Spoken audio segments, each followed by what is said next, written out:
What's going down, people? It's your boy, Myer Krah, back again with another episode of Here for the Dads podcast. Today, we're going to talk about the psychology of fatherhood.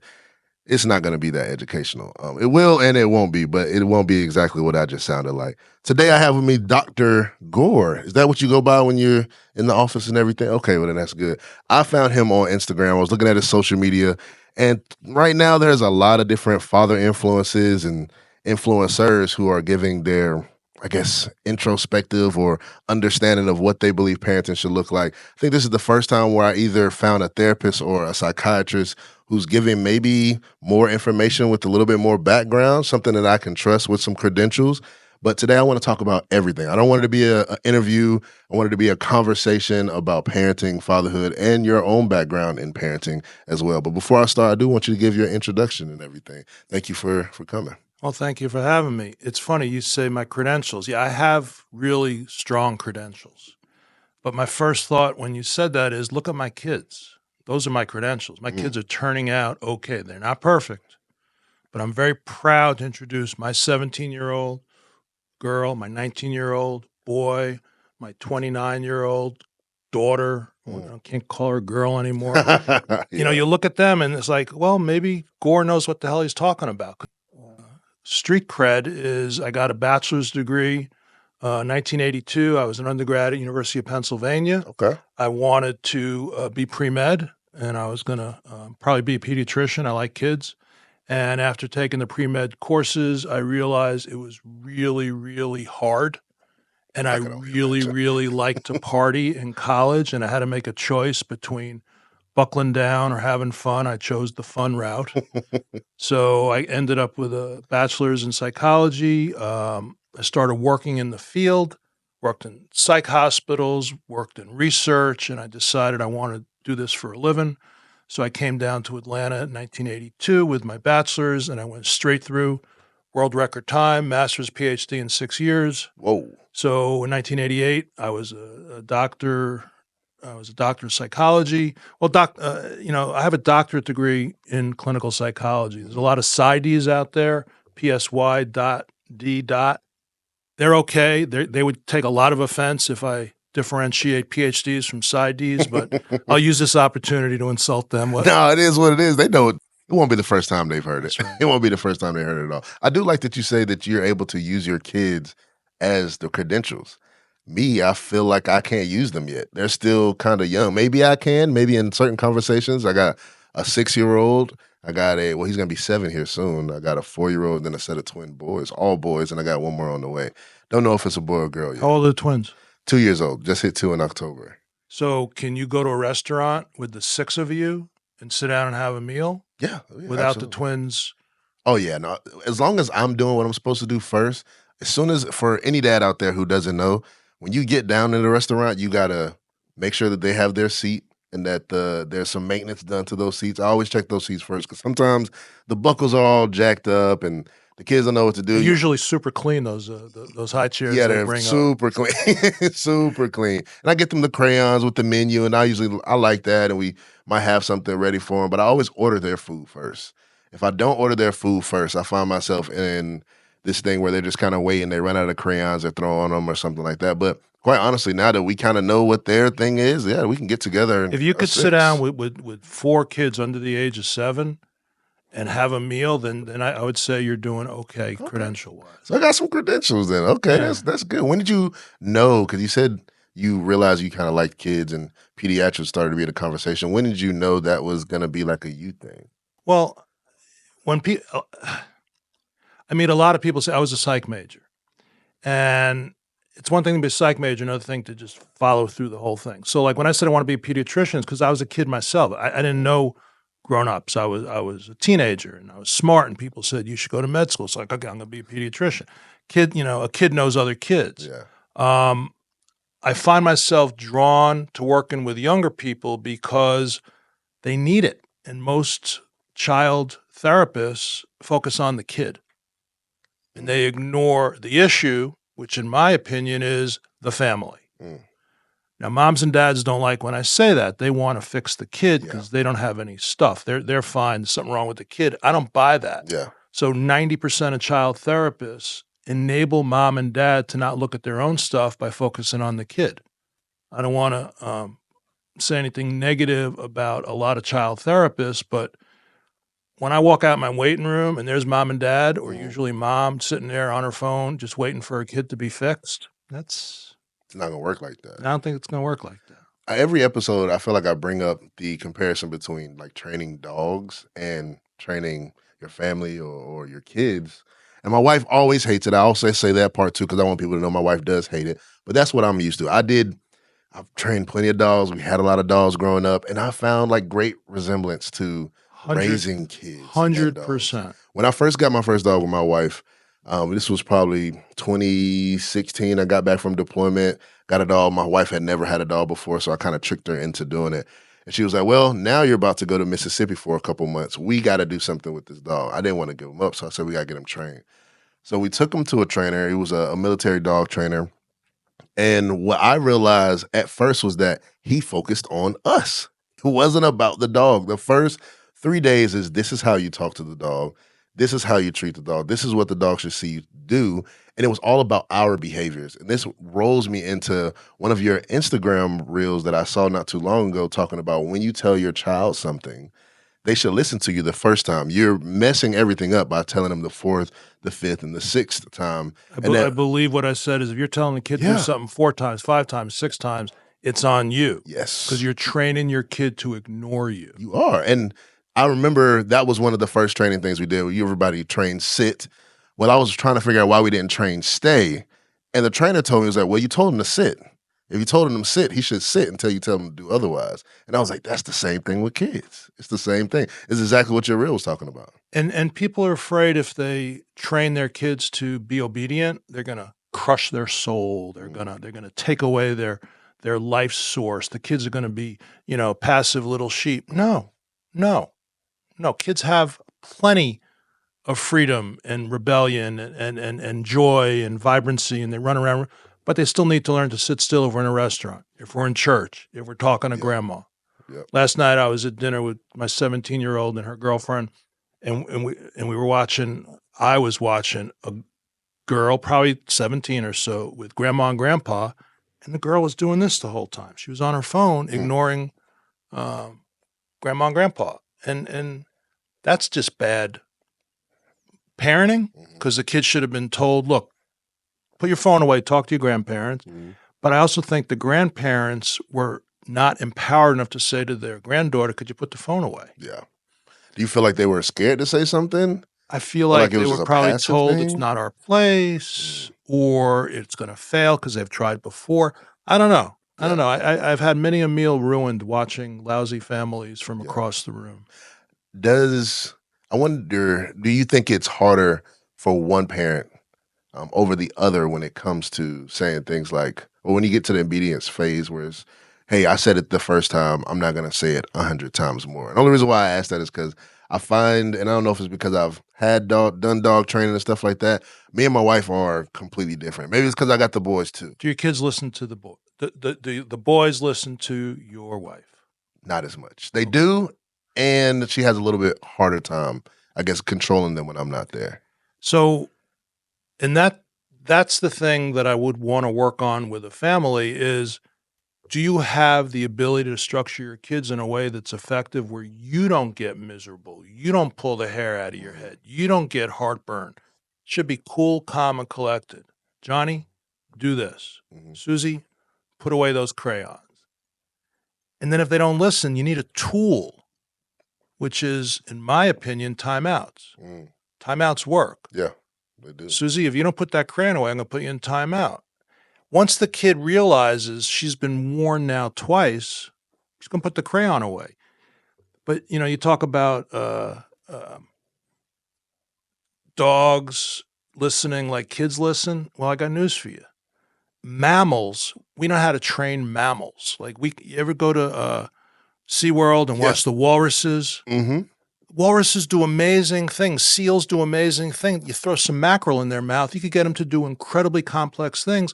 Why can't I get my kid to do his homework without me having to ask him or nag him? If a walrus could go across the stage and get a bunch of laughs, Why can't my kid learn, okay, it's 4:30. I've been home for an hour. I've chilled out. I need to do my homework now before dinner so I could relax in the evening. Why can't my kid learn how to do that? Mm. And they learn if you create the structure for them that they don't have the option of not doing it. Because if they don't do it, they're about to, leave dinner and have to do their homework and no TV or Yeah. no internet or, whatever. God forbid we, take away their cell phone if they don't do their homework. Once you put the structure in place, it becomes self-regulating. The kids learn to discipline themselves so we don't have to be riding herd over them all the time. So it becomes a patience thing. Like you have to, I guess, stay consistent with that. And at some point it's gonna work. I'm not sure what you say by patience. So I guess it's like, how should I say this? Like, I feel like I'll tell my wife, I was like, hey babe, you say it and then you take it away. You're gonna get in trouble. Oh, I know. We talk about it all the time. She doesn't mind. And plus she doesn't my really wife listen. She doesn't listen to the podcast. She would be horrified. Well, at least I'll say like If I bring up my dog training with my wife, she would not want what I have to say. So I mean, at least she tries different ways. Our ways of, I guess, communicating with the kids in that way, I wouldn't say are different, but she finds herself, I guess, a little bit more remorseful. She would feel bad if she About had what? to take something away from them. Jeez, that's part of our job. Yeah, and it's something, and I just never want her to get super emotional or upset before she has to do that, because sometimes it gets that she's now mad or frustrated with them, so she takes it away. Yeah, And that can be kind of hard. And I was there too, so it's not just my wife. I don't know if you heard what I said earlier. Cool, calm. Susie, put the crayons away. Mm. Second time. I wait. All right, here comes number 2. Susie, put the crayons away. You're going to go in timeout. I'm not emotional. I'm not upset. And if I need to put her in timeout, it's not going to happen a lot. It's going to happen once or twice. After you put it to get in timeout once or twice, they realize they have to put the crayons away. Does this work with every age group? I think it works with every age group. Hmm. Have you ever seen a 25-year-old NHL player sit in the penalty box for 2 minutes? Yeah. Yeah, they learn their lesson. Timeouts work for 25-year-olds and even 35-year-olds. There's different versions of timeouts when you're an adult. I never even thought about that. I know. Adults do get timeouts. The biggest timeout that I know of is in football right now when you get ejected for a head-on-head collision. There you go. And those suck, but I bet you worry about how you tackle next You know what's worse? I watch a lot of soccer, and I don't know if they do it at high school level soccer, but isn't it true in the professional level? If you get a red card and you get ejected, your team plays one man down. Oh, So yeah, they do. not only are you suffering because you don't have to, because you can't go back out on the field and help your team win, you've created a situation where your team may lose because of your headbutt or you're tripping somebody. Ooh. Now you got 10 guys that are mad at you or 20 guys that are mad at you.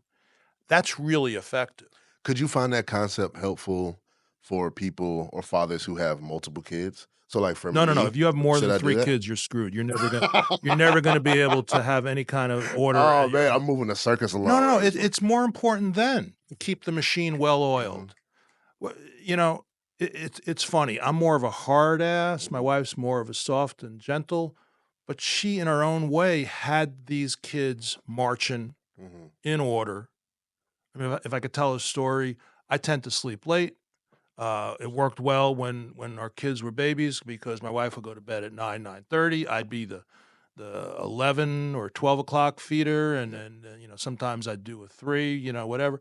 And I tend to sleep late, so in the mornings it's her. And then one day she was going out of town, and the kids were, I don't know, kindergarten, first grade. And I'm like, all right, what do I do? What's the schedule? She goes, all right, you got to get you wake up this.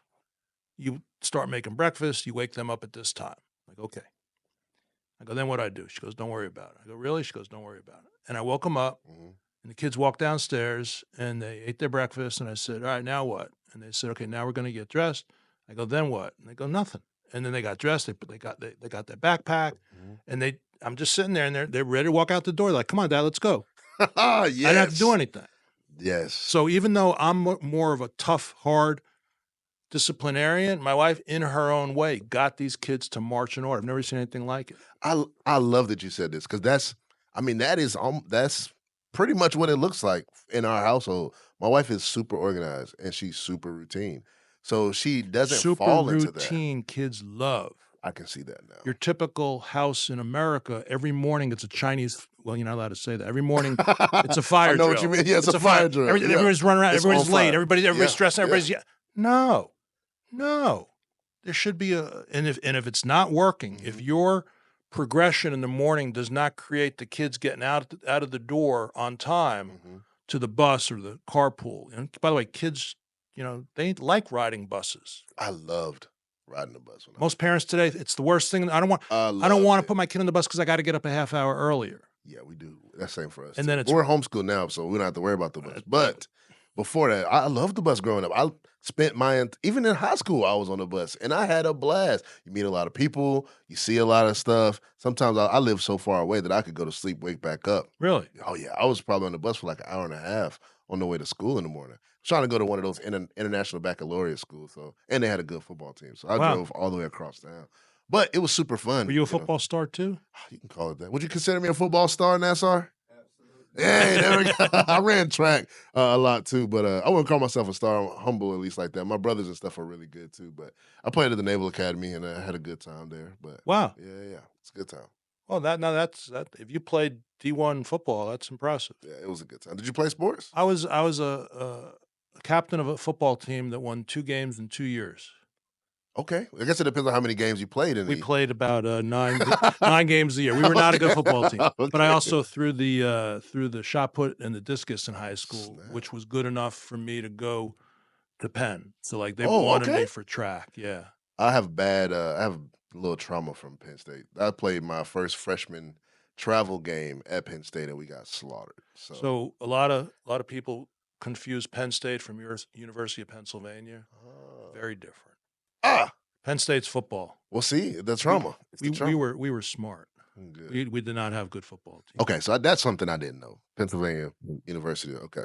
I got a lot of people don't. Well, anything in Pennsylvania, me, I don't even want to go there. Unless it's the Penn Relays, I don't even want to go over there anymore. It was a very bad time. But I'm starting to get it together. And when it comes to sports too, that's something I've been trying to roll my kids into. I've learned a lot this past year. I was 6U head coach for my son's football team, contact sport. I learned so much about not only kids, not only my son, I learned more about myself. Like I had to create a patience that I didn't know that I had, to be honest. And I think it was a challenge because I didn't want to coach at first. I thought I'd be too hard on my oldest son because if I'm just coaching him in the house, I'm pretty hard on him. Like if I say, hey, let's do this, and because he wants to, it's normally like, hey, Dad, can we throw the ball or can you teach me how to run this route?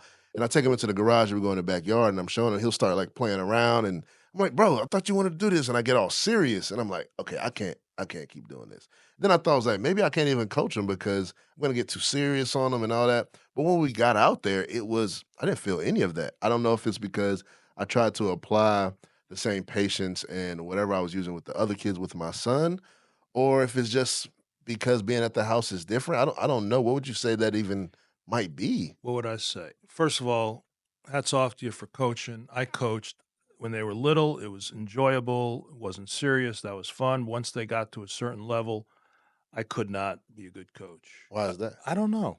I don't know. I was very, I wanted everything to be fair. I hated, the unequal distribution of playing time. I wanted everybody to get a chance to play. The kids weren't listening. I remember when my boy played in a higher level rec league, there was like 9th graders and 8th graders, and the 8th graders were yes coach, no coach. The 9th graders were like screw you coach. Oh wow. And I would ask the parents to help me, tell their kid, like, if I take you out of a game, you're not allowed to sit 30 feet away from your teammates. Right. Sit on the back. Yeah. Parents couldn't back me up on that. It was really couldn't or wouldn't, because I've seen a lot of that. I'd say both. Yeah, because I've seen a lot of wouldn't. Couldn't because they didn't. They wouldn't because they couldn't. I imagine they said something and the kids defied them and they just gave up. So I had a very hard time coaching. When you say run routes with your kid, what comes to my mind is a dad once said to me, if I tell my son to go out and shoot and practice his jump shot, he may or may not do it. But if I say to my son, let's go out and shoot around, or let's play horse, or let's, just play, he's always 100% into it. So instead of calling it practice your routes, how about let's have a game of catch and see what happens? I'm sure your kid would be into it. Now, if you're going to be on him because he's a good athlete, or on him because football is more important than anything else, or on him because, for your own reasons, you got to back that up with being silly and goofy and playful, and buy him ice cream, and not be the general. Right. Be his Absolutely. buddy sometimes. Oh, I like that you said that. I never. You got to do both. You got to mix it in there. Got to, because if you're just the hard ass, that's not. Yeah, and I think that's what I'm so afraid of. Well, don't be the because hard ass. Starting playing football and running track at the age of like 7, 8 years old, I remember ran? seeing I ran track too. I loved running track. Hated long distance. Anything under that though, hurdles, long jump, triple jump, loved it. My baby brother, actually still runs professionally. Really? So yeah, he's really way better than me. Broke every record I probably ever had. But watching the kids who have fathers who were coaches, they were almost night and day. You see some who were just out there playing with their kid. You couldn't even tell who their kid was sometimes on the field. You had the other ones who were there before practice started, already doing drills. Then after, still staying out and doing it. They were just very hard on them. And the relationship kind of seemed like it really took a toll once they got older. And I've even talked to some fathers, I've had them on this podcast, who've had that same situation, and it took a toll in their relationship in their adult age. I just didn't want that for myself. So hearing those tips, I think it's definitely going to help, because my son just likes going out and playing. He wants to be great, but I still have to figure out how I'm going to act with him as I'm teaching. I just had a thought. Watch your boy teach the 4-year-old something. I like see that. how he teaches. That's probably how he wants to be taught. Ooh. I gotta let that marinate a little bit. That's probably how he wants to be taught. I like that, actually. Now, my 4-year-old, he's all about monster trucks right now. That's all he cares about. He did start seeing my 6-year-old start to play Madden, and he likes very vibrant colors. And one day he ran into the Miami Dolphins. So every single day he asked me, "Daddy, can I watch you play Dolphins versus the Bucks?" I don't know why he even knows the Bucks, but I play Madden probably once a day just to watch the Dolphins play the Bucks. I told him the game today is at 1:00, so we'll see if he'll watch that. Let's see if he will. What do you say you might be the most passionate about when it comes to fatherhood? Just being with them in the small moments. This morning, I left a note: if you go get bagels, we could have bagels. So my wife got bagels. My daughter magically arose at 10:30 in the morning, which is very early for a 17-year-old, and we had a nice little breakfast. That's It's awesome. one of our favorite food. Last night, daughter had her last soccer game. She's 17. The girl across the street is also 17. I've watched her grow up, and my wife's working at Georgia State. She's a professor there, so she's down there for the football game. And I call up my kid. What do you want to do for dinner? She goes, "Meet us at Chili's." Meet us at Chili's. I'm like, that. How good is that? That sounds cool. I'm not gonna lie, How good is that? Because she's with her girlfriend, Mhm. and she's willing to hang out with her dad. Her girlfriend, who knows me, is willing to hang out with me. So we had a nice little, I don't know, 45-hour How do dinner. you make yourself cool? I think that's every dad wants to get there. I don't know if it's especially cool. with their I don't know if it's teenagers. cool. No dad is cool. Trust me. Oh, really? Don't tell Oh me no, that. we're not. Never are we cool. We're tolerable. We're not embarrassing. I want to be the cool dad. No, you're too old. You might have just took a big toe. I imagine if you're Drake, your Mhm. kids think you're dorky. I mean, you're not. Oh yeah, that's You're true. not cool. That's true. You're NFL players. It's like So dads can't be cool. Yeah, they don't even care that you play in the NFL at all. no. Michael Jackson, they don't care that you're Michael Jackson. Well, let's not talk about Michael Jackson. I have some thoughts about Michael Jackson. Well, I didn't say Diddy either, so yeah, let's go there. We don't have to go there either. But yeah, so I guess not cool, but what would you call it then? How do you get there? They like us. They let respect us. Yes, that's that needs to happen. Have gratitude towards us. Thank you. Like, I'm very big on please and thank yous. All right. But to enjoy us is super nice. Now I give my kids a lot of grief. I was giving Harper, my daughter's friend, grief because she was like asking my daughter to explain some of the menu items to her. I'm like, order yourself, Harper. Come on. Yeah. So like I give her and her friends. Am I allowed to curse on this? Yeah, go for it. I give them shit, but it's playful. They know I'm coming from the right place, and we have fun. We have fun, and it's realistic too. If that's you and that's how you treat the kids, how you treat anybody else, that's gonna be helpful. I don't want to treat my kids different than the way I would treat somebody else. I want it to kind of be a mix in there. And I want them to kind of be able to learn from me in that way too. I don't want me to be different in the house than I am out in the street or out in the grocery store. My main thing is I always talk about leading with love. Like I want my kids to see me do that. I want them to see me serve other people. And I want them to turn into that too. And that's the only way that I know how to do that is to lead by example. But what I wanted to ask is, was there ever any rough patches? Well, I know there's always rough patches. I should ask it more like this. What was probably the hardest part in parenting or phase in parenting for you? Uh, First thing comes to mind is my 29-year-old. She was around 6 when her mother and I got divorced. So that's not a good story hardly ever. Mhm. In this story, it was pretty bad. So that was a low point. My daughter needing to go between 2 homes, and that was difficult. Another story that comes to mind is my wife, who I love and is an incredibly accomplished, hardworking woman. She's the only one in her family to go to college. Some siblings ended up going after her, but she's the only one who went to college, put herself through, paid everything, got a master's, paid everything by herself, got a PhD. She paid everything by herself. Imagine that. Mm. No, that I got a PhD too, but I had plenty of financial help from my mom and dad when I needed it. Always worked, Yeah. but they had my back. My wife did it all herself. She said the hardest thing I've ever done in my life is be a stepmother. Wow. So it's not easy when it's not your kid having to do things like clean your room, Hmm. say please, you know.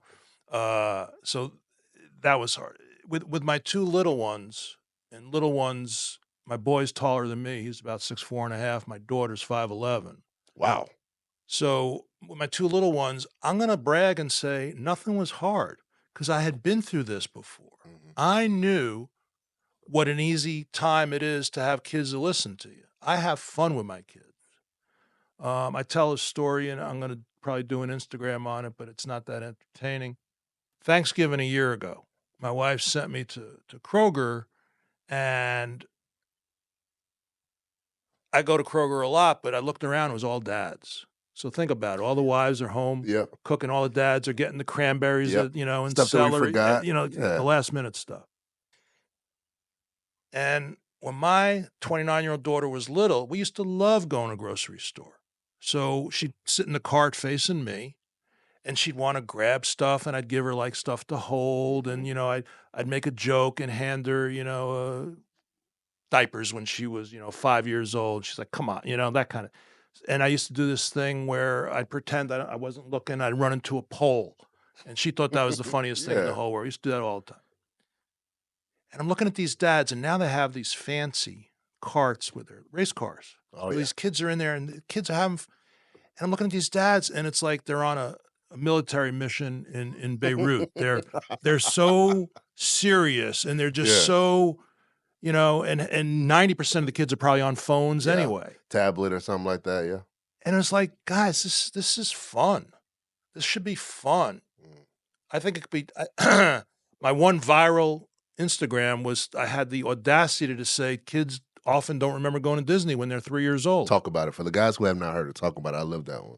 Well, I shot 2 hours of video, and I didn't know what my editor would pull out of it, but he pulled one of these things where I said, if your kid's 2.5, 3.5 years old, taking them to Disney is probably not the best use of your time and money. And then I said I took my kids to all these amusement parks and cost a shit ton, Oh yeah. and we scheduled one day no park, just stay at the hotel. And at the end of the trip, we were home. I'm going to say my kids were 6 and 8, maybe been 7 and 9. We're home, and I say, what was your favorite part? Which park did you like the most?" And they both said the same thing. Our favorite day was the day we just hung out in the pool and played all Oh day. man. Yep. And when I made that video, or they made the video out of what I said, it hit a nerve. Parents were getting so mad. I remember when I went to Disney when I was 5 years old, and they took a lot of offense. And now maybe it's because Disney's controversial. I don't know. But to me, taking my kid to Kroger Yeah, is just as much fun as taking my kid to meet Goofy. absolutely. Yep. All right. Mhm. To me, going to PetSmart and having my kid play and hold a hamster is better than going to the zoo. Yeah. Because if you go to the zoo, they see a zebra, they can't hold a zebra. Now, my oldest daughter loved the petting zoo. I thought every kid loved petting Oh zoos. yeah, we did too. My two little ones, they liked petting zoo. They didn't love They it. didn't love it. But it's all about enjoying them because once you enjoy them, you're winning. Mhm. All right. They know you're enjoying them. They're having fun. You're having fun. You know, 'Cause I think they also know when you're not enjoying them too. They can read it on your face. you're not You're enjoying them. Why are you frustrated. not enjoying them? Is it because they run around the restaurant? Well, that's on you. If Mhm. you're not enjoying them, is it because they're not doing what you're asking them to do? Well, you got to Yeah. correct that. Yeah. So a big thing I preach is keep the behavior contained. Like be in charge of them and keep them listening and keep them structured and keep them on task. And then when it's time to loosen up and have some fun, that's easy. The problem is when kids are running around and you try and contain them, that's a harder move. Yeah. So I don't know if my hands are getting on video here, but to contain a kid is much harder than to free them up to have fun. This is easy. Mhm. All right. And then what I say to parents is if you learn how to provide a container for their behavior, you're less likely to want to choke them. I thought you were gonna say shake the box, but you're talking about choking. Same thing though. Do not choke your Do kids. that. Do that. That's probably not a good. That's a great tip for guys to do not choke your kids. And you don't need to spank them either. No, I don't think you do. Once you tell them time out and they learn, if I don't listen to dad, I get put in time out. No need to spank them. My oldest is more afraid of me, like just talking to him or saying that he did something wrong or that he was disappointed, like that I was disappointed about something. I don't even need to go there. Like I don't even get even there close. And I don't think it's necessarily because he's sensitive. It's, I think when he was young, me and my wife were together. And it was just both of us going back and forth on how we wanted to do and communicate. And it was a lot easier because we only had the one to the point where he knows exactly how to read our emotions and what we say. And he listens very, very well. And now he's kind of teaching the other ones, like, hey, don't do this, or don't do that, or daddy's gonna do this, or don't do that. That's Hey, the you gotta eat here and don't eat there. that's And I was the like, that's the thank old God. way. The Yeah. old way is you raise your first 2, 3, 4 kids, and then they start raising kids number 5, 6, 7, 8, 9, 10, 12 if you're Catholic, 13, 14. People think I'm crazy when I say it's actually a little easier once you start having more kids. Like my first, I feel like was really hard. First two, somewhat. When we had the twins, yeah, it was a little rough, but I don't How remember it about the really whole being sleep that. thing? Apparently, parents of twins have a hard time timing them to sleep together versus one is up and one's asleep and one's Yeah. asleep and one's up. What we found, at least for us, because I know everybody can be different. What we found is that even when one twin was awake and the other one was sleeping, the other twin learned to sleep through it. They really didn't They wake didn't. The up. other twin did not wake them up. The other twin did not wake them up. And once we got them on like the same time schedule, because sometimes they get sick. Kids get sick all the time. The babies get sick, and that just throws all the sleep off. To be honest, whenever they were on the same schedule, eating the same, sleeping the same, we didn't have much problem. But they learned to sleep through the other one. But now they're a lot older, a lot smarter. They get out of the crib and they go wake the other one up. One because Noel, the youngest twin, can't open the door, so he'll go to the crib, shake Noah, and say door, door, and get him to open the door, then he'll get back into the crib, So Noel's going to be CEO basically. and Noah's going to be COO. Yes. Okay. He's gonna be the muscle. That's kind of what he is right now. He's the muscle. He's definitely the muscle. So I feel like we haven't talked much about your background and how it helped in parenting, if it did at all. Do you feel like your background and your education helped you? Education? Yeah, all of it. No. Since you said that, I thought about how I grew up. Talk to me. How I grew up impacts my parenting 100%. Any parent that tells you how they grew up has nothing to do with how they treat their Oh, kids all lies. is lying, exactly. Or in denial, as we professionals like to say. Yeah, you can make more money helping people in denial than you If I can just say- helping them with lying. So just flashing how I grew up with a very distant dad. Mm. I grew up with a dad who was, we said before we started shooting, a lot of dads think they can't engage with their children till their children are walking and talking, Or some dads say, I can't engage with my children until they, start in kindergarten. And then the really horrible dads, like, I can't engage with my children until they get to high school. I engaged with my kid when he was born, when she was born. And that's not easy to do. Some men are wired to do that. Some men are not. I grew up with a man who was not wired to connect. He was wired to avoid. So there was always a little chasm, a little distance between us.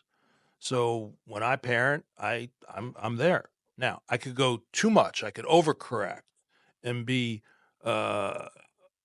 too enmeshed and too domineering and too close and too so I try and strike that middle ground.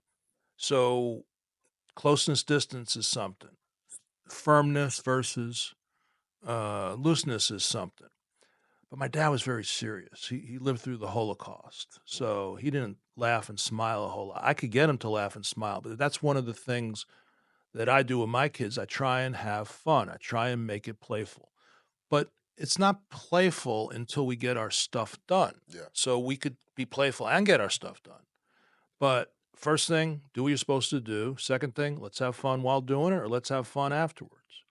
As far as my school education, it taught me about hierarchy. Like, I never really understood hierarchy because in my family, my mom and dad were clearly above me. I think in today's society, there's a lot of kids who feel like their parents are their peers. I've never had this conversation before. Give me like. Well, it could be a black-white thing. Okay. It could be a wealth thing. In my neighborhood, there's a lot of kids that have zero chores. And if I ask the parents, do your kids have chores? A, they'll lie and say they do, or they'll say they put their own clothes in the hamper. But, like, do you have kids do anything for the family? What do you mean? Load, unload dishwasher, vacuum the living room floor, take out the trash. They don't do that because they think their job is to serve their kids. I am here to make my kids' life as easy as possible, which is insane to me. Because once you give your kids every advantage in life, you've given them no advantage in life. Prepare your child for the path. Do not prepare I almost nailed it. Prepare your child for the path. Do not prepare the path for the child. So I'm surprised to hear that you haven't seen kids who look at their parents as like, you're my chauffeur, you're my cook, you're my ATM, and don't ask me to do anything. I always tell people on my block, if I say to my son or my daughter, unload the dishwasher, I'm the only family where the kids unload the dishwasher. Every other family, it would become, okay, I'll do it later, or it's not my turn, or a negotiation. Well, I did it 2 days ago. Why do I have to do it today? Why do you want me to unload dishwasher? What do you say to the parents who might say that's like that's getting them ready for like CEO-ship or like the business world, or they're honestly, I don't know. I don't know. kid. I think people are crazy about grades and SAT scores and getting your kid into the best college possible. In Georgia, as we all know, there's Hope Scholarship, so there's nothing better than getting a young man or a young woman a free education at University of Georgia or Georgia Tech. And I just think that's what becomes the focus: your grades and polishing up your resume to get into those schools. Over and above, yes ma'am, no ma'am. Yeah. It's crazy for me to think that all of that seems so old school. I wouldn't even just call it traditional, because even now, as I'm around kids my son's age, it seems like yes ma'am, no ma'am is The norm? It's not the norm. Yeah. It's like I would assume it was the norm, but it's not the norm. And even when I'm telling my kids, like, some things that I do is the yes ma'am, no ma'am, and the yes please, stuff that I would assume was normal. And I wouldn't even call it because I'm in the military. Or when somebody's coming to the front door, like, or if you walk into somebody else's house. How about ordering a soda from a waitress? Yeah, do that too. Can I have a Coke? No, that's not how you talk. Could I have a Coke, please? Some people don't even. I don't think they think that they have to practice that. So a kid will say to the mom, "Give me a piece of bread," and the mom gives the kid a piece of bread. I don't get that. Yeah. I don't get that. Why does a mom not say, "Excuse me, you know, how do we ask for bread?" Or, "Please use your manner." It's like, Where do you think that missing reflex is coming from, though? Because I feel like in my honestly, house, it was a reflex. If I said it, I was gonna catch a swift few fingers to the lips. maybe I'm aging into this generation of parents were not taught that when they were young, therefore they're not teaching it to their kids, Yeah, but it's getting worse, not better. I agree. And ironically, I raised my kids to say please and thank you to waiters and waitresses. They both work in the restaurant business at some point, and they told me 80% of the time it's give me a Coke. I go, does it bother you? And they said, I can't be bothered by it because it happens all the time. So often. Wow, I never even thought about that. Because now I'm gonna be paying even more attention. My son's at the age now where I want him to start speaking for himself, so I allow him to order the food when we go. Even to Chick-fil-A, I'll I'm like going to go one drive step up. further. Go for it. Insist that he orders for himself. Mm. I like that. Yeah, I do. It'll be helpful. Insist anything that they're capable of doing, make them do it. And I have a video about this. When you're teaching a kid to tie his or her shoes and you're in a hurry and you have to wait for them to tie their shoes, the easiest thing in the world to do is let's go. Yeah. Oh, But I have a hard time with this. But yeah. if you're in the throes of teaching your kid how to tie his own shoes, do not do it for him. Never go back. Once they learn how to tie their own shoes, they're in charge of. I had such a hard time with this. Like, What are you in a hurry for? You're I don't know. homeschooling your kids. What do you have? I A always mean, felt like I was mean in a hurry. principal? Like what do you? Yeah, I don't know. It was really nothing. It was no time at all. And it wasn't until we started doing football. I was like, I need to start making him do things that he's already capable. You know how to put your helmet on. You know how to put your shoulder pads on. The first couple weeks, though, I was so afraid of being late, and it was like my own. Well, if you're personal. coaching, you have to be on time, but then just start earlier. Right, and that's what I need. And by the way, a kid doesn't know how to put on shoulder pads. You have to show him. Yeah, you have to. Then once he figures it out, how about taking a shirt off? I remember it was very hard to take a shirt off. Yeah, it is. How do you do that? Can you take your shirt off when you have shoulder pads on? No, you have to take shoulder pads off first. You talking about the jersey off the shoulder pads? Yeah. How do you? Oh yeah, that's hard. But I did teach him though. But or the rule is bend over and put your hands over your head, and I'll pull your shirt. Whatever it is. Yeah. Don't do for your kids what they could do for themselves. I cannot say that enough. And most parents do not do that. They think it's loving to do something for the kid. Here's a story. I go into Kroger with that same 29-year-old daughter. Pack of Girl Scouts. They're animals. They attack us. They say, do you guys want Girl Scout cookies? I look at my daughter. She says, yeah. I said, okay, we'll get you on the way out. So we go in and shop, and we're leaving. We're starting to the car, and my daughter says, how about Girl Scout cookies? She's around 4.5, 5. I go, okay, what do you want? She goes, I don't know. I said, let's go over. And she gets a little shy because you're 4.5 years old. There's a pack of huge 11-year-olds. And she said to me, can you can you pick the Girl Scout cookies? I'm like, absolutely not. She goes, I don't, she's a little timid. I go, all right, let's go. Let's go to the car. I knew how this one was going to go. I wasn't going to order for her. So I go, let's go to the car. I start walking, and she's like, all right. And we go over, and guess what happened? You ordered it. The girls came over. They saw she was a little timid, so they got really soft and gentle with her, and they showed her, here's Thin Mints, and here's Do-Si-Dos. I think I'm getting the names right. And here, some of them have changed throughout the years. And it was lovely. And I think at one point my daughter may have said, can I get 2? And because she, big girl, yeah, you can get 2. You're doing a great job. Do not do for your kid what they could do for themselves, even if it takes longer. So that could be the title of this.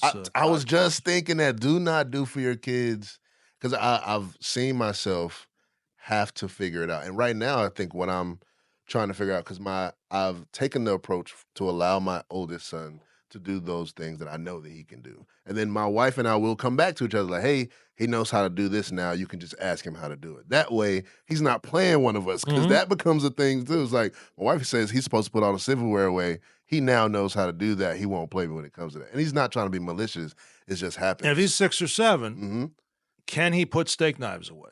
I do allow him to because I showed him how to hold him. I'd be okay with it too. Mhm. And there are other parents that would call defects on us Oh, I for believe putting it. our kids in danger. No, they could learn which is Yeah. the sharp edge and which is the handle, How to hold how to it, hand. all that stuff. And he's got little ones around him too. So I want him to be able to know in case there's ever a safety issue, he can be able to disarm him, do So whatever he needs here's to. some more free advice. You ready? Mhm. In your family, have a hierarchy of chores. So the big kid gets to do the unloading of the cutlery from the dishwasher to the cutlery drawer. Mhm. And then when he ages into another chore, one of the twins becomes old enough to do the cutlery. And they're all excited because now they're like, that's doing some grown up stuff. This is the transition that I wanted to get into because I find myself asking my oldest to do everything because now he knows how to do it. That's not And fair. I'm just looking at the floor and I was like, No, I'm like, 4-year wait, you know how to do stuff 4-year-olds too. could vacuum the living room. Right. And I didn't Not only want could they to vacuum myself- the living room, they enjoy it. They love it. They love it because they're just sucking up stuff. They're trying to see whatever they can suck up. So you kind of got to watch that. If you ever lose a ring or something like that around the house, you might want to slow down because he'll take it into the garage and stuff Or too. they could vacuum up one of the twins. Right. Gotta But be careful. it took my son first to say like, Daddy, how come he doesn't get? And at first, I got a little defensive, and I was like, wait, no, you're right. At that age, you were already doing this, and that. I'm not trying to parentalize you or anything like that. I just need to make sure that I am keeping this thing balanced, that I'm teaching him and doing that in the same way, not telling you to do everything for them, because now you become one of us and not one of them. They're just going to ask you to do everything. I like that you said that. I'm going to pay more attention. And there should be plenty of chores. You're never going to run out of chores. Oh, Unless yeah. you have, another 10 kids, then you may run out of chores. I don't think I'm gonna run out. I'm just getting happy at some point. I'm not gonna have to mow the grass. I've already been taking them out there. I'm like now reducing my honey-do Oh list my to God, things that I can give to the kids. I was literally driving by a man's house yesterday, a neighbor, and he was mowing the lawn, Mhm. and his kid was sitting there in the driveway, I think shooting hoops. And I said to myself, why isn't this kid It mowing is the not lawn? normal anyway. When I took my son out to mow the grass, this is like his third time mowing the grass with me. Now he's still working on the straight lines or missing the patches, but I watch people walk around in the neighborhood and they're, oh my God. It was like this anomaly, like everything was so amazing. But back in the day, that was the way I made money. I couldn't wait to learn how to cut the grass so I can go get $10 to put in my pocket to go get candy or go rake somebody's yard. I haven't had anybody within, I don't know, since I've owned a home, a kid knock on my door and ask to cut my grass or to rake the leaves or anything like that. Well, I have a lot of feelings about that. My boy, we bought him electric lawnmower, Mhm. electric blower, because we're trying to be green. And he made a flyer, I'll cut your lawn, electric boy lawn mowing. And he only had 2 or 3 or 4 customers. Most of my neighbors will pay a lawn service. I'm going to make up a number. $75 to cut and blow their lawn, but they wouldn't pay my kid $30. Doesn't make any sense. It doesn't make any sense to me. But my kid had some regular customers, and if I may brag on him, he cut their lawns for years. Now he's a college freshman, so he's out of the lawn business. And he used to donate a portion of his payment received to a charity. And at the end of the season, with a little coaching, he would write a thank you note and say, I thought he was gonna say write it off. I was like, oh, you guys took it over the taxes and everything. No. He would write a thank you note, and I'll never forget one of the fathers came up to me once and said, "Your boy is so impressive." Wow. Thank you. How did that make you feel? Like I'm doing my job. Oh man. Thank you notes. How many kids write thank you notes these days? Yeah. I How many thank the military for, professionals write thank you I was about to notes? say, I think the military for even, because you don't see that anymore either. Did you write thank you notes in the military? Well, I wouldn't call them thank you notes. When I was in boot camp, we had to write notes home every week, and I started getting used to it. And I started writing. I thought you were going to say thank you, drill sergeant, for making me run 27 Oh miles. no, I would never thank those guys. I still have one. Gunner Sergeant Ford is the craziest, most scariest, and most coolest man in the world. Really? Yeah, it was. If I could just talk about him for a while, I didn't learn who he was as a person until when you're about to leave and graduate. He's like, Have oh, you this seen him person's an since actual you've been person. out? Yeah, once, and he seemed so normal. But when I was there, he was a monster. He was scary. He was everything. He used to wear his hat way down here so you couldn't see his eyes. His hair was so low that you thought it was bald, but he had a hairline, and he would never raise his voice until the end of the sentence. So he would say, Hey, didn't I tell you to wake up? And you just start screaming. So everything about him was cool but scary. But yeah, I'll just leave that. Anybody who's listening knows Gunny Sergeant Ford. They know exactly what I'm talking about. And thank you for your service, brother. I never knew what to say when I usually just say thank you back. That's When you first get in, it's like you say thank you for your service. You don't want to say you're welcome because that sounds a little bit weird. But thank you for supporting us. That's one way I like to say it. If anything, I think a lot of people serve in a lot of other capacities and just putting the uniform on. I think people forget that too. So, if I may segue to more father advice, Mhm. I knew a guy who said, back up. I knew a guy whose daughter came home at 11:15. It was 11 o'clock curfew. And she comes in 15 minutes late. He says, "You're grounded for a month." Mm. Daughter's like, "Dad, that's not right. That's not fair." They had a big to do. Set that story aside. So this guy said to me, "Who do you think in America, when we mention the most disciplined people, who comes to mind as the most disciplined people in America?" Normally the military. Military. Mm-hmm. And then he goes, "When you enter the military, they give you a book this thick with all the rules. Mm-hmm. And not only is it the rules, but there are the consequences. If you break this rule, here is the punishment. Mm-hmm. If you break this rule, here is the punishment."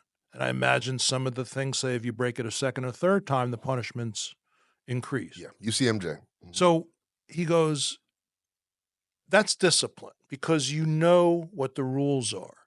When my kid came home late and I grounded her for, that's that's bad parenting. I just punished her without any rhyme or reason. That's not what you do. Mm-hmm. He goes, discipline. You teach your kid. All right, daughter, 11 p.m. curfew. That means you have until 11:05, 11:06. Like, we didn't have cell phones back then, but like, you call me, you're on the way, you're going to be a few minutes late. I don't want you running red lights. Right, absolutely. Give you a little grace period. But if you come in after 11:15, first offense, you're not going out for 2 days. Second time you break curfew, you're not going out for a week. Third time you break curfew, you're not going out for a month. Any questions? Do you understand and that's different than just throwing out punishment. Mm. And then, as you like to refer to your wife and you being on the same team, you and your wife come up with a plan for curfews and present it to the kid. And then everybody's okay. We know the rules.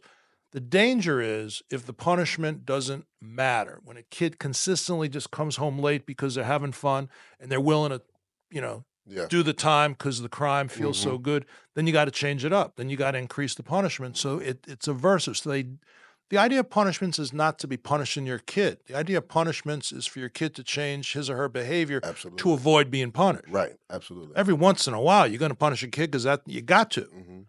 But the other 98% of the time, they should be free. Yeah. They should be allowed to roam the streets as they will. And if they screw up, they get punished. And they gotta feel it too, like you said. They have to if they don't feel it and it doesn't match, they won't learn anything from it because it's gotta be about the learning part. Yeah. Punishments should make a kid feel bad. Mm. And a lot of parents, last thing in the world they want to see is their kid feeling bad. Mm. Today, I think there's an epidemic of that. I don't want my kid to feel bad. And ironically, kids' adjustment and mental health have never been worse. So parents are scurrying around trying to help their kids feel good, but kids are terrible. They're suicidal, they're depressed, they're cutting on themselves, addiction, schoolish, Now, I think it may have something to do with phones. I think it may have something to do with parents' reluctance to be a container for their behavior, but we're not trending in a good direction today. I think eventually these kids will grow up and learn. They're gonna have to. They're going to have to unless they have parents that enable them to be 28 years old Mm. and not doing anything. Mm. So I guess bringing this podcast to a close for the fathers who have this same thought, who believe the same way, and understand this concept that we're talking about right now, and you kind of see your household and your family kind of trending in this way, and your kids trending in this way. What ways or tips could you give them shortly to help course correct? First thought was, are you a single dad? Then you have to have a meeting with yourself. If you're married, have a meeting with your partner. Okay. If you're living with somebody, have a meeting with your partner and talk about, do we need to course correct? Because it has to be both of you. Once you have that decision made, we need to parent differently, then parent differently. Is there a simple way for me to tell people how to do it? No, it depends. But I think at the end of the day, once you take your head and you look at the situation and address it, you're going to be okay. It's about pointing your head in the right place. We need to fix this. We need to fix this isn't going to work. You got to be on it. And a kid who's been misbehaving is going to fight you when you provide more structure. But I believe at their core, they're going to go, whew, this feels good. I like when my mom and dad are in charge of me. I like them making the rules. I'm sick of making the rules. They're never going to admit that in a million years. But kids want a mom and dad. Kids want two moms, two dads. I don't care. Kids want their mom if they're a single mom, or kids want their dad if they're a single dad. Be in charge of them. It's not normal to be 8 years old and walking around like you're the president of your neighborhood. Yeah. Wow. That's good. Thank you. This has been an amazing conversation. I'm going to already have to chop it up for myself and make notes for me to personally remember to do in my own home. Because we talked about a lot of things that I'm personally going through myself. And you're trying your butt off. And I'm trying my butt off. You are a dad who's conscious saying, am I being a good dad? Some dads don't do that. Yeah. We're wired to provide. I'm bringing home a paycheck. I'm done. Well, that's horrible. Because then your kid doesn't feel like you care about them. Yeah. And those were the first two P's I've always heard, was the provide and protect. And then now I've introduced to my own brain, like, yeah, the presence parts matters. Presence. But then I was like, now I got the presence. What do Playful. I do with it? Playful. Punish. Ooh. We're going to write a book. I love it. Before we close this thing out, sir, for the others who want to find you either on social media or otherwise, where can the people find you? So I'm new to social media, and I'm on TikTok and Instagram at The Cynical Psychologist, with a period after THE and a period after cynical, at The Cynical Psychologist, Twitter, X, which, names have always changed. Not a big fan of these days. At The Cynical Psych. Okay. So thank you for having me. This has been fun. Absolutely. And then the very last question, because I didn't ask you, I wanted to ask you offline too. Why the cynical psych? The word cynical too. I don't know. Because I think most therapists are not good at their job. I think a lot of parents are not good at their job. I think a lot of the healthcare industry in America is going in the wrong direction. I am cynical. I do question my colleagues' competence and direction, and are we helping people or not? That's what I get paid for, to help people, not to keep people in therapy for 7 or 10 years. And to constantly ask the question. I'm trying to get them in, get them out, get them better. I love it. Well, you guys, you've heard it here first. I can't wait for you guys to hear this. And for the ones who've already heard it, I know you're going to love it and probably play it back. Here for the dads, out. Thank you for watching. You just listened to Here for the Dads podcast with Myer Krah. I am so grateful that you're here. But if you're new to this space, what I need you to do is slow down and subscribe, share, review, or rate. Whatever you can to help me out, because I'm on a journey to create a space for existing fathers and new fathers that's going to allow them to be a little bit more confident and a little bit more efficient at what they're doing. Thank you.